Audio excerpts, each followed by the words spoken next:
Francisco Lindor's best moments with the Mets so far. Let's talk about it. 4 years ago today, the Mets swung a huge move to acquire Francisco Lindor from Cleveland, and pretty soon after, they signed him to a 10-year, $341 million deal. But the start of this marriage wasn't pretty. Well, at least until September 12, 2021 in a game against the Yankees. Because after some drama the previous day regarding the Yankees allegedly using whistling to steal signs, Lindor went out on the 12th and launched 2 homers through 6. Taunting the Yankees with a whistle motion as he rounded the bases, and following Stanton responding with a moonshot of his own that led to the benches clearing when he stopped the beef with Lindor, the Mets shortstop shut him up and finally fully endeared himself to the Mets faithful when he pimped his 3rd tank of the day in an eventual win. But after a successful 2022 from him, 2023 saw a long-awaited matchup between him and his former team that's now called the Guardians. And after coming back down 5, the Mets rallied for 2 in extras to tie it up for Lindor, who snuck one past the player he was traded for in Andres Gimenez to give the Mets a wild walk-off win.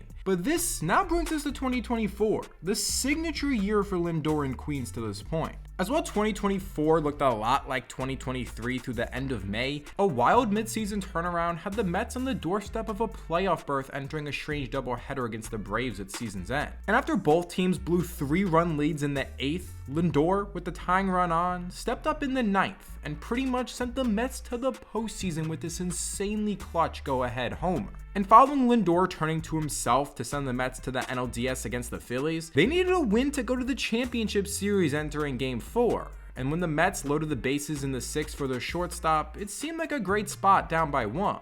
And well, it was. As for the second time in his career, Lindor launched a clutch division series grand slam. But unlike the first one, this one elevated his team to the championship series. And even though they simply just didn't have enough juice to get by Los Angeles, 2024 made it even more clear that Lindor is on track to become an all-time great shortstop. And while he's far from done, I'm very intrigued to see how he adds to this legacy in this new era of Mets baseball.